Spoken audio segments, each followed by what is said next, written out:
لا الله إلا الله محمد رسول الله. אני לא ציוני, אני יהודי. לא ציון. יהוד. אני יהוד, לא ציון. אני רוצה להיות יהודי כמו פעם, כמו לפני 150 שנה, שחיו פה בשלום בשמחה. שכל הפלסטינים יחזרו לפה. We want the Palestinians to gain back their lands because we are not thieves. We don't want anything to take out from them. We want them to live peacefully and with freedom, with complete freedom. No apartheid, no apartheid state. We don't want it. Judaism is different from Zionism. Judaism is a set of religious and cultural beliefs and practices that define the Jewish people. Zionism is the belief that the state of Israel is a theological necessity. So that means that not all Jews are Zionists, and not all Zionists are Jews. So there are a number of Jews who are not Zionists, for instance, and there are a number of Christians in particular who are Zionists. The Christians who were Zionists started their movement before the Jews got on board for the Zionist movement. Everybody saw they could, and the first movement for Zionism came from Christians in Europe. Zionism is not fused with Judaism. The bulk of the Zionists were secular Jews, which means they're atheists. Zionism was created by mostly non-religious Jews. It was a nationalist movement of people who estranged themselves from God, from the Torah. For the first, I would say, for half of the history of Zionism, you were dramatically more likely to be a Zionist if you hated Jews. Yeah. The founder of anti-Semitism in Europe, Wilhelm Marr, he was a raging Zionist. Why? Yeah. Because he wanted to rid Germany of the Jews. Yeah. Istotsky, the Hungarian politician, in 1878 gave a speech in front of the Hungarian parliament where he said, we need to establish a Jewish state in Palestine to rid Hungary of those filthy Jews. Nordau, right? Max Nordau, who, by the way, in the 1880s, publishes many works. He's kind of the number two to Theodor Herzl. And he helped organize the first Zionist Congress in Basel in 1897. He was a popular writer in 1880s. In Austria, I believe he's Austrian, and he's publishing all these works replete of anti-Semitic stereotypes of the Jews.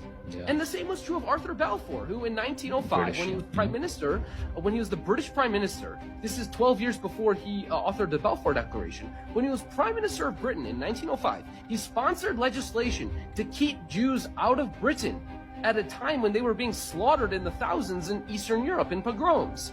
Again, because he didn't want Jews in Britain, because he was an anti-Semite. 12 years later, he authored the Balfour Declaration, thus rendering him the most famous anti-Semitic Zionist in all of human history. Many of the founding members of the Nazi Party in Germany were also raging Zionists. Alfred Rosenberg, who inspired Hitler himself, was a raging Zionist. The Nazi movement itself signed a partnership, Zionist movement, in the Havara Agreement. Out revealing secret negotiation between the Nazis and the Zionists in 1933. In the Berlin paper Der Angriff, the publisher, Hitler's propaganda minister, Joseph Goebbels. A Nazi Visits Palestine was the title of the multi-part series. A medal was struck by Goebbels in commemoration. On one side, the swastika, on the other, the Star of David. But a group of Zionists at the same time was quietly negotiating an agreement with the Nazis to allow the immigration of German Jews and the transfer of their assets to Palestine. That deal, reported in August 1933, was the transfer agreement, which allowed German Jews and their assets to go to Palestine. I lived in Palestine from 1933 to 1936, and we saw every week transports of German Jews coming to settle in Palestine. Partnered with the Nazis. Exactly. They were allies. Zionists were allied with the Nazis. Yeah. Even Herzl, right? Even Herzl in his book, I think he's depicting a very anti-traditional Jewish type of mentality. Right? That would also fall under anti-Semitic in the sense of disliking Orthodox Jews in that sense. It's a very direct line, and it's at the core of the Zionist enterprise. They embraced the anti-Semitism, which is what led them to Zionism. And so in their embrace of anti-Semitism, they arrived at Zionism. Yeah.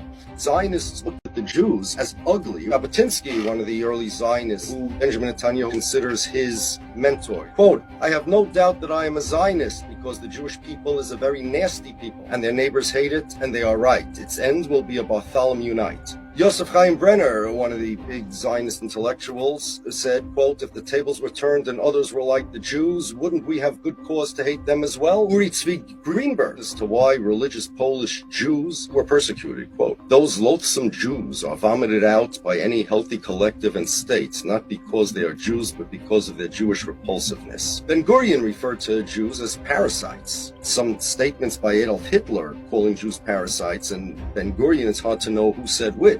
Zionism is an ideology.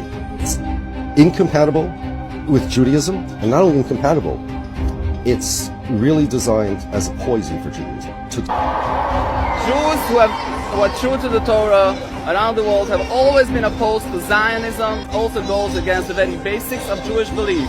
Jews are not Zionists because the Zionist ideology is not Jewish. The Zionist ideology is against the Jewish beliefs. Zionists are not Jews anymore. Even if they were born as Jews, they are not Jews anymore. He stole the Jewish nation's name, Israel, and we are ashamed. We are very ashamed that they do it in our name. Zionism thrives off of anti-Semitism. Zionist organizations rely on anti-Semitism to pay their bills. Look at the Anti-Defamation League. Without anti-Semitism, which they constantly inflate to the point where over 50% of their documented anti-Semitic incidents since October 7th are simply pro-Palestine rallies, peace rallies, it's pretty obvious that they need anti-Semitism to exist. And so Israel is actually an engine of anti-Semitism. It's like the third temple being built. Why would I want to be part of that as a Christian? Why would I want to help construct where the Antichrist is going to have take over basically? Why would I want to construct that? And this, 2 Thessalonians 2. And the Antichrist will sit in the temple of God, and he will declare to the whole world that he is God. The temple of God. You're talking about Solomon's temple in Jerusalem, aren't you? That's right. Whoever this Antichrist guy is, he's going to have one big war in his hands if he tries to rebuild this temple anytime soon. Listen to what I'm saying to you.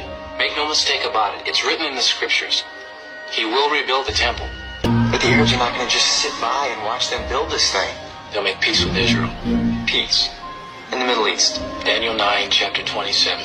And he will confirm a covenant with the many for 7 years. Building of the third temple in Jerusalem. The table of showbread is ready.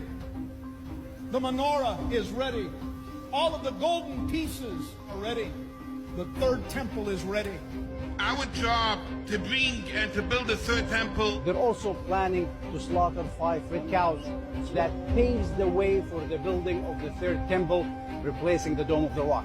The Zionist Jews have announced many times that they would build the third temple on the Temple Mount. The leak information from the Temple Institute officials. The Red Heifer ceremony will take place in the Passover holiday 2025. The construction of Third Temple had actually begun months ago in secret.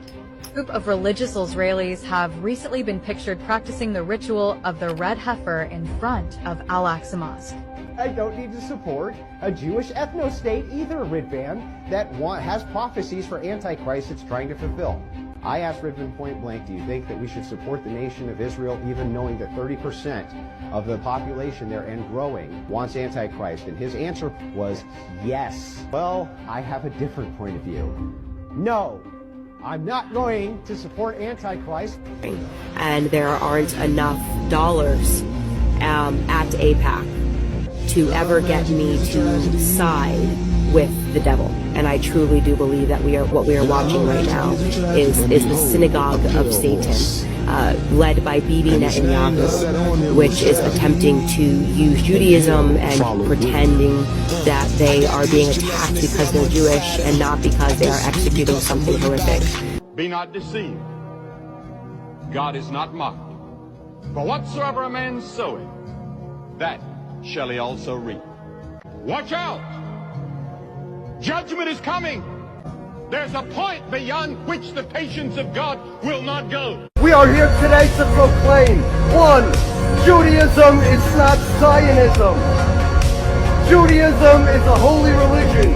Zionism is a heretical, political, nationalist movement.